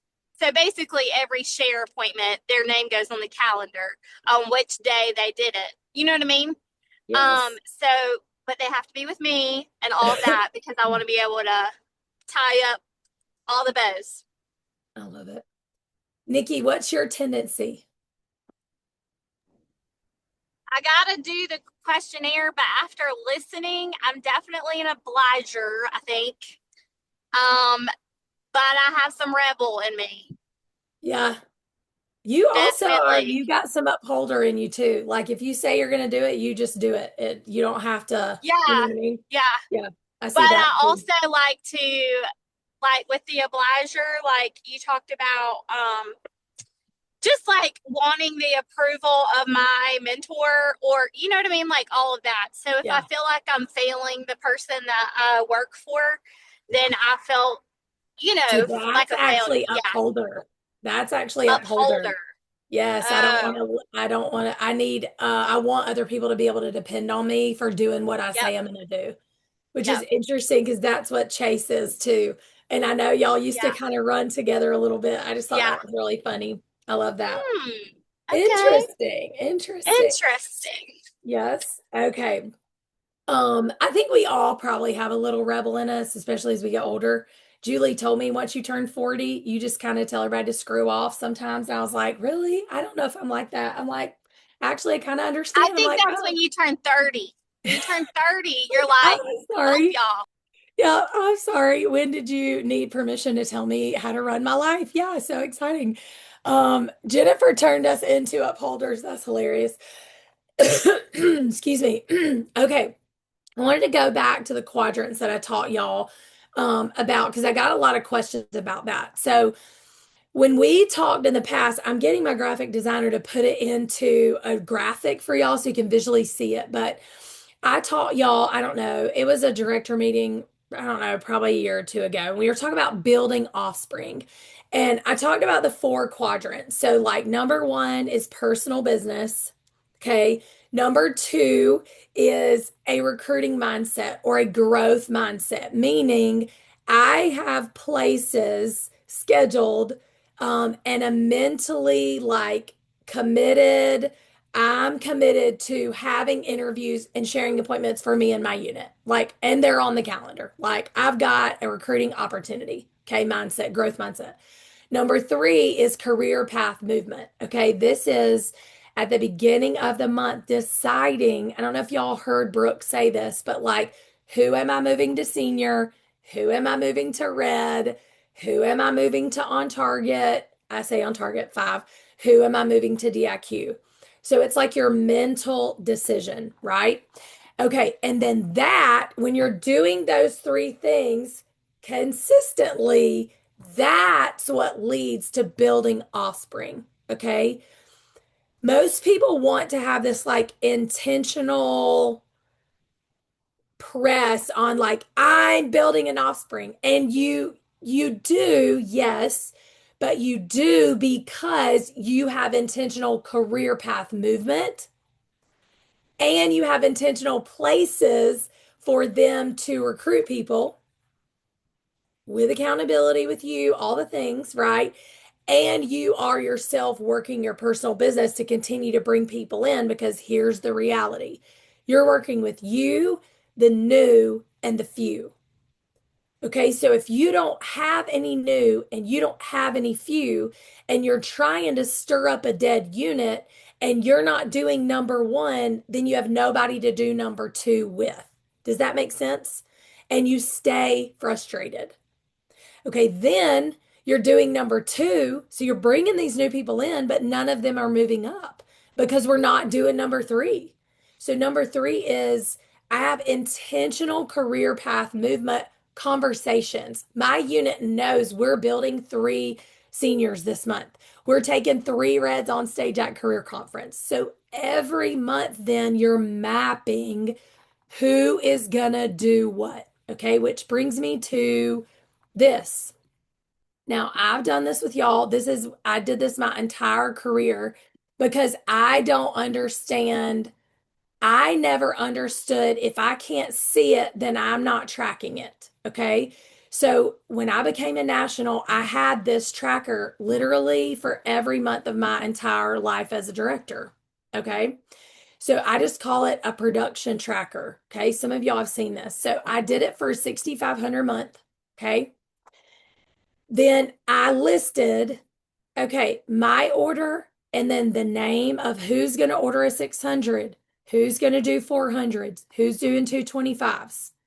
This column is for what's in now.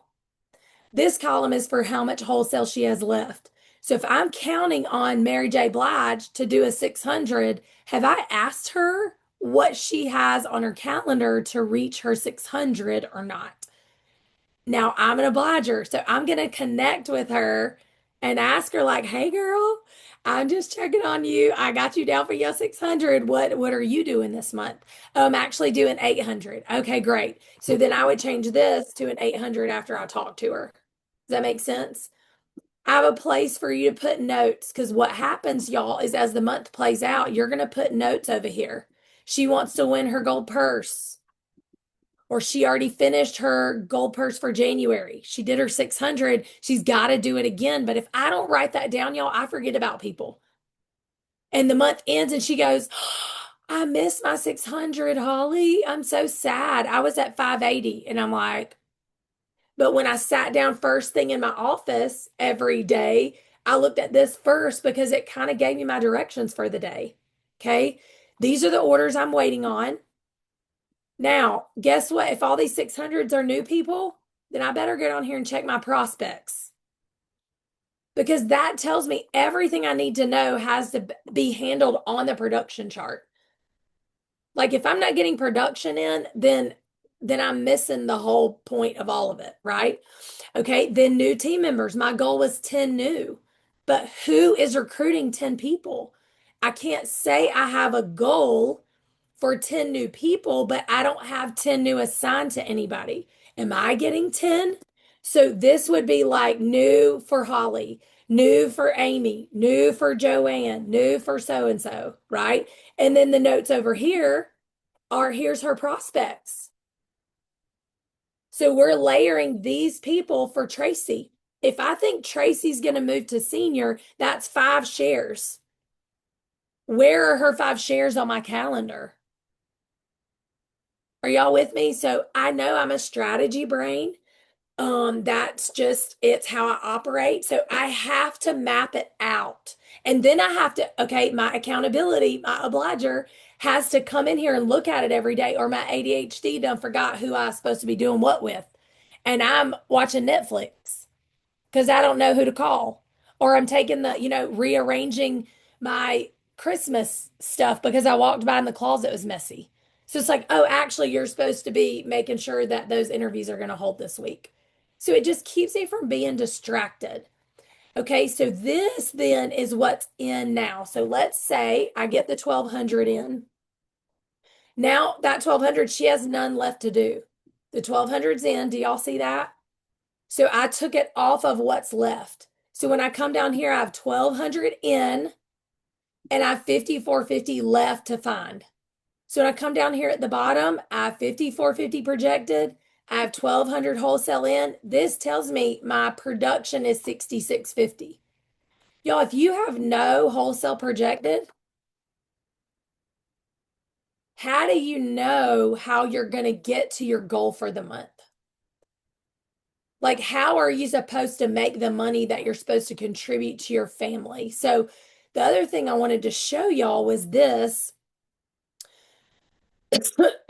Okay, let me screen share. Let me cut this off. The way that I came to what goes in here is using the trackers. Okay, and some of y'all have seen these. Erin Marlowe has them, but these are Patricia Turker's actually. Okay, so let's say somebody wants to make $15,000 a month as a director. What does her wholesale production need to be? 45,000. So as an entrepreneur, I'm not looking at the hours first. I'm looking at what I want to make for my family first. Then that commission check tells me which one I'm supposed to pick. 27,000, my check's going to be 98.50.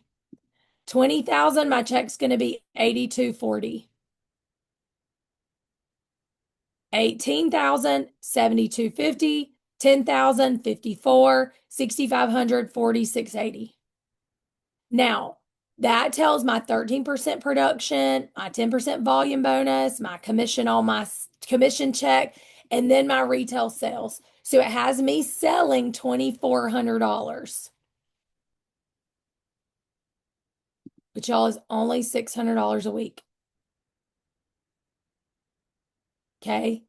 And then that's my profit. So that's my total commission. What I love about this is this maps. So to do 6,500, remember on my production tracker, I had 10 225s, 5 people doing 400, 2 people doing 600, and 1 person doing 1,200. Who's the $1,200 order? Me. Does that make sense? So then you take, what do I want to make? And then I put it in and actually then map it out. Y'all, the problem is we don't map it. We don't go back to it. We don't have a strategy. And so we just kind of float and hope for the best instead of being clear about what am I even doing? Because I think when we're clear about what we're doing, Mary Kay said, if you fail to plan, you plan to fail. So it doesn't matter what your tendency is, y'all, we all need to make money, the end. And so do your consultants. Okay, tell me what questions y'all have about this or the production tracker.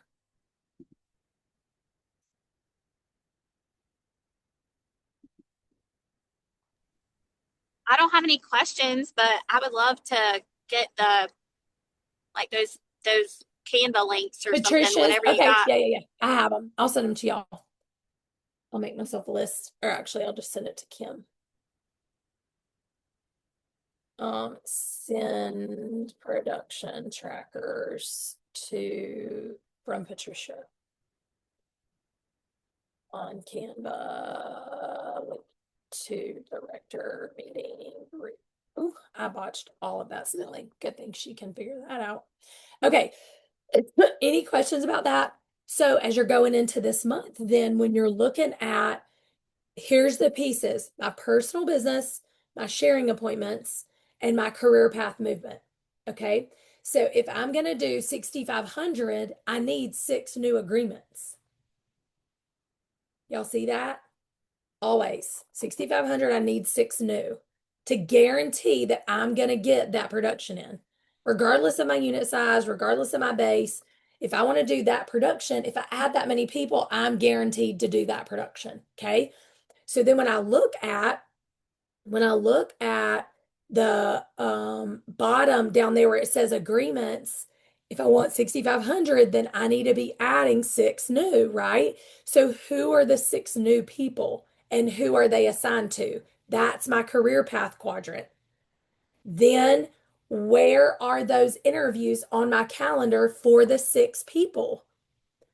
Because if I'm getting 5 of them, I have to have 25 sharing appointments on my planner. Okay, so then I work backwards: career path, sharing appointments, and then personal business. How many appointments do I have to be in front of? I interview about half of the people that I'm in front of, usually. If I ask them to stay or they got to run out the door when I get to the end, whatever. If I did 50 faces, I had 25 shares. I know some of y'all build it in, whatever. Everybody does their own thing. Y'all do you, whatever's fine with me. Okay. But for me, that's 10 parties. If I do 10 parties of 5 girls, that's 50 faces. 25 shares, I'm getting my 5 on my gold medal. And then I've got to move 1 person in my unit to senior. Who's that going to be? Or it can be one of my new team members if I don't have anybody else doing anything. Does this help y'all with like the strategy piece of how all of this matches together? But it starts with, what do I need to pay my family? It starts with, what do I want? Okay, because if I want to do 500,000, I've got to do that 20,000 production. If I want to do trip, I need to be tracking the 27,000. So what does that look like? Okay, who are the recruiters, right? So then if I need to do 27,000, where am I finding those people that are willing to move up? Now, what I want you to understand is if you need 27 new agreements, right? And you're getting those people in, if you have a DIQ, She needs to get 5 new to do 5,000. So that's 5 of your 27. This girl wants to go in DIQ. She needs 5 new to do 5,000. Right? So that's 10. Now, are you helping her map where her interviews are on her calendar? And are you connecting with her on that? If she's a rebel, helping her decide who she wants to be. If she's an obliger, what y'all understand what I'm saying? So then it's just connecting with her back to what Brooke trained us on. How am I helping her find what makes her cry, essentially? How does her becoming a director give her the thing that she wants the most that will create emotions? Okay, so that's how she's going to do the hard things, is because it's tied to something that she really cares about. That's how people find internal motivation. Y'all, your girl right now might say, I can't find $1,000 if my life depended on it. But most of the time, if her kid needed a cancer life-saving treatment tomorrow, she would sell enough Mary Kay in the next 24 hours to put $1,000 in her hand, no questions asked. So it's not big enough and it doesn't matter enough unless we figure out how it matters enough, if that makes sense. It's just kind of helping her dig that out a little bit. Okay. So I just wanted to show y'all how I kind of pair all of this together to tie it up with a big bow. Okay. So give me we're going to go ahead and wrap it up. Give me your main takeaway today. Who wants to go first? I'll just let y'all unmute whenever you're ready. Somebody give me a takeaway and then we'll wrap it up. Go ahead. Okay, so probably main takeaway was just going back to that tracker, because at the end of the day, our job is production and recruiting for the company. So thank you for that reminder. Thank you for the cute projection. And I can't wait for you to share those papers.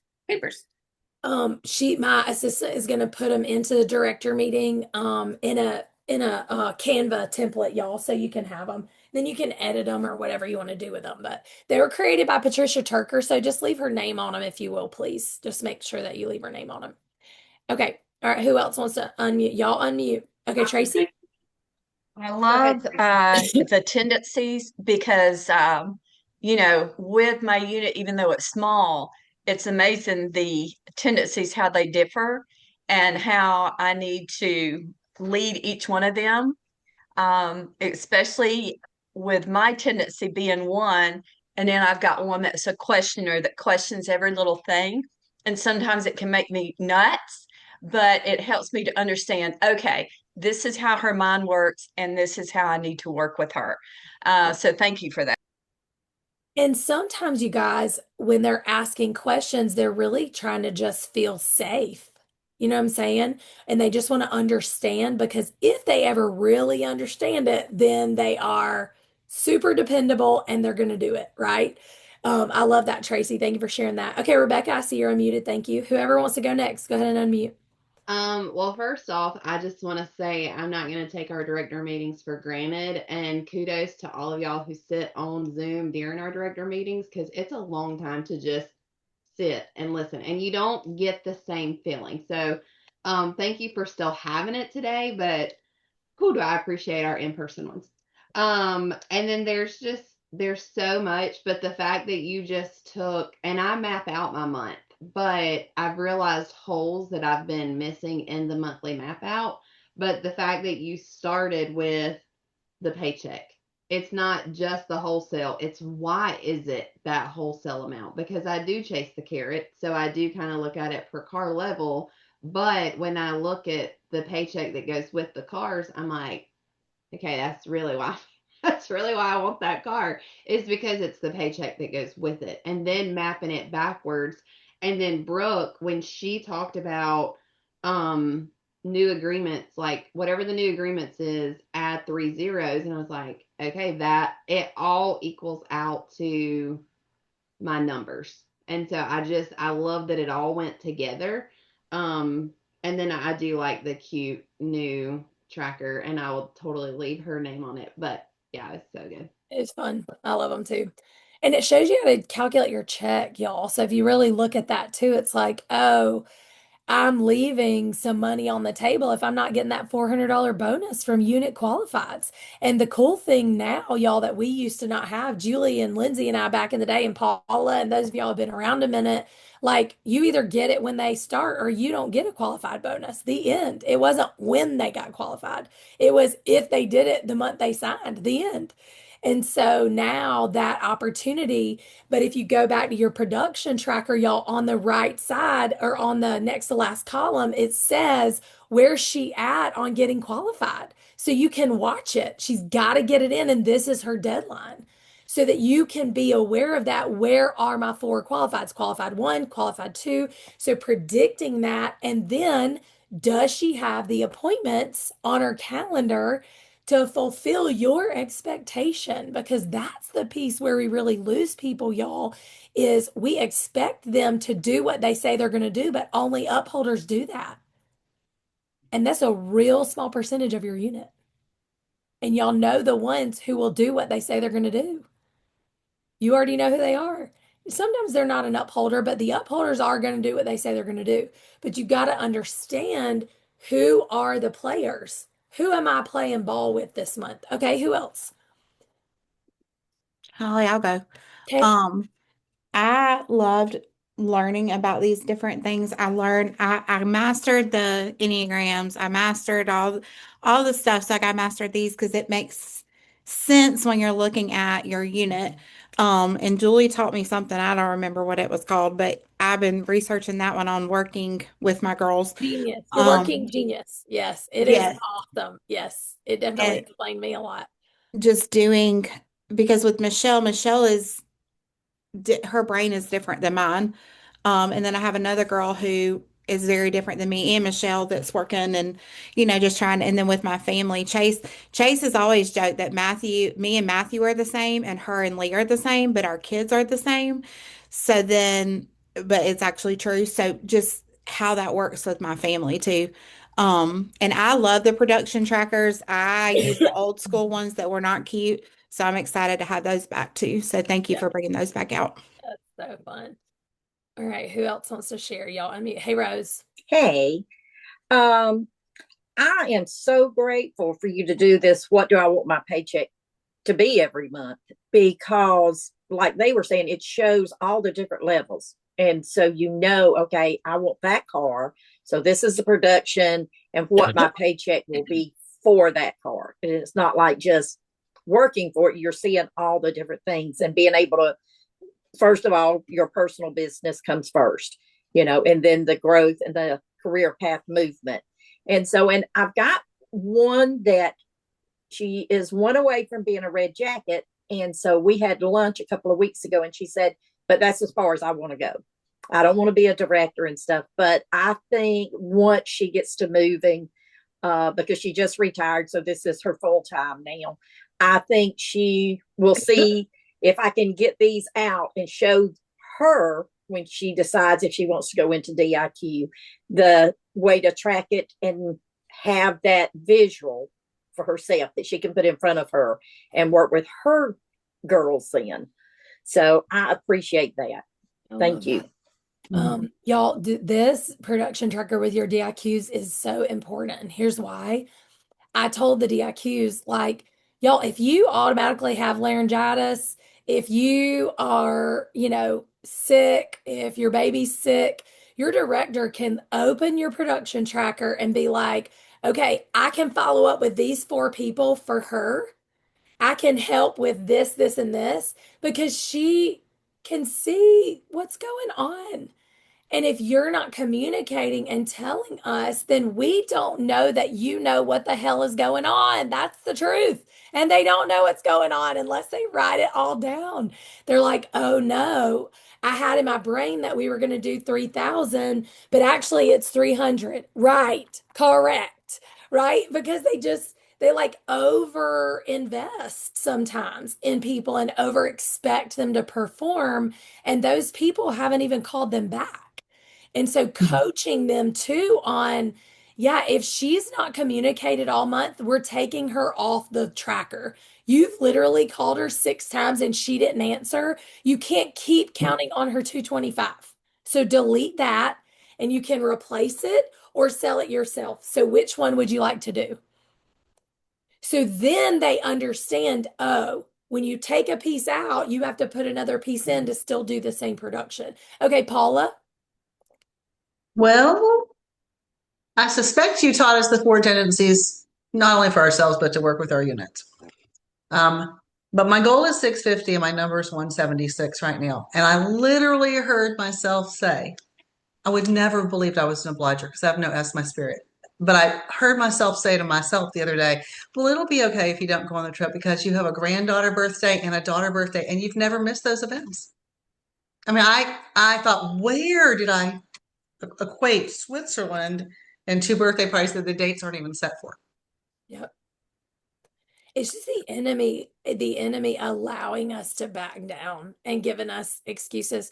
Y'all, here's the truth that I have learned. Can I tell y'all, doing 75 hard?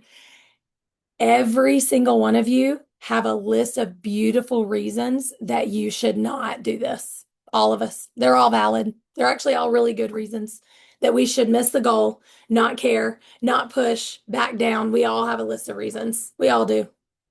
And everybody, it's hard. If it's hard for you, it's hard for everybody. That's what I need you to understand. So when we get frustrated with our people, sometimes we got to go look at our own numbers and go, oh, okay, I'm not mad anymore, right? Yes, Chase, absolutely.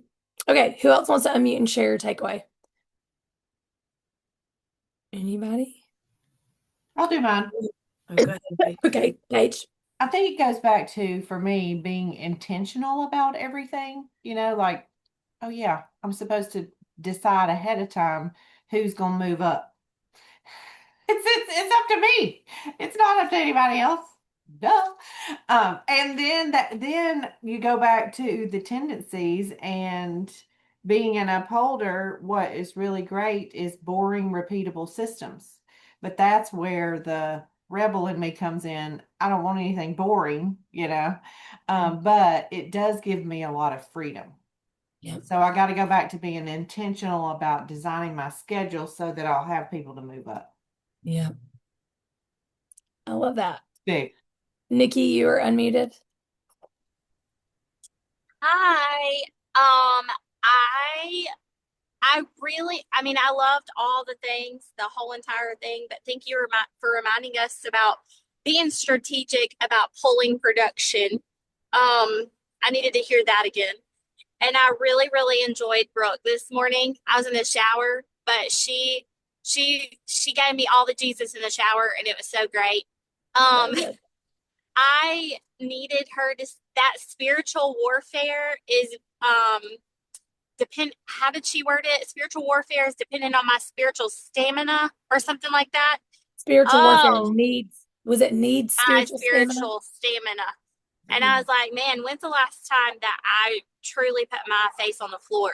Yeah. Like, I've been doing journaling and praying in my journal, but like, when's the last time that I for real relinquished all of the things that I've been holding on to? So I needed to hear that. I love that. Jessica, you were unmuted. Well, I just realized yesterday that I never calculate my paycheck. It's just not something that I calculate. And so bringing my husband into the conversation and him being the money-minded person, it's crazy that all of the stuff that you shared is like those little charts or whatever. All the numbers that I came up with match with the number that we came up with. So just that reminder of like, I loved the comparison of the sheet with the tracker, because sometimes I'm like, so I'm just supposed to put 225 for her, and I'm just supposed to put this number here, and what if she don't want to do this? And then what is that conversation with her? So having those specific numbers to start with gives me a why behind the tracker, which helps. And then the other is Brooke's training. There is shedding and alignment. So thank you again, Brooke. So good. All right. Anybody else before we hop off? I've drank 3 bottles of water, and my bladder is going to be so excited when we are done. Okay. Y'all, thanks for hopping on today. I know the couple things that y'all asked for, so I sent those. Just kind of like my little notes cheat sheet or whatever. My graphic designer's putting it in a prettier page for you, just so y'all can kind of see that or whatever. And you can map on a piece of paper. You don't have to put it on an Excel spreadsheet like me. The reason I do that though is because if somebody has an Apple computer or Apple iPhone, you can share the sheet and be a collaborator. So I can go in and see where she's updated and what's happening and where she's at on finishing her car or her unit or her month or whatever. And it just kind of keeps me on the same page. So anyway, I love y'all big. I'm going to pray as we hop off. Does somebody want to pray over us today? I'll pray. Okay. Thank you so much. Gracious Father, thank you for another day to just serve one another, to encourage one another. We thank you that you're a God who hears and you see and you take time to listen and you pause to help us. You send your angel armies to do what needs to be done as we're praying, Lord. You release them. And we're just so grateful that we are loved by you, that we are held by you.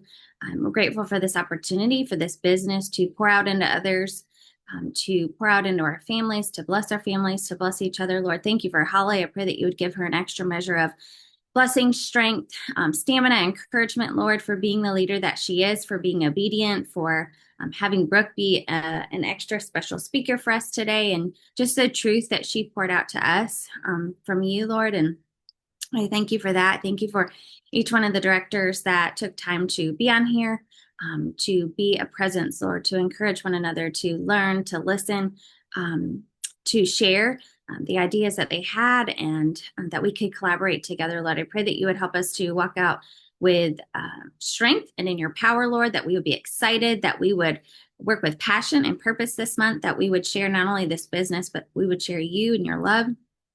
I pray that this would be a month of exponential growth, that everything that we do, everything that our units do would be exponentially expanded, Lord, that you would bring the harvest, Lord, that we would be obedient, that we would do what we can, and that you would give us immeasurably above and abundantly more than we could ask or seek. I pray over the beach retreat, Lord, that you would just prepare our hearts for what you have to share.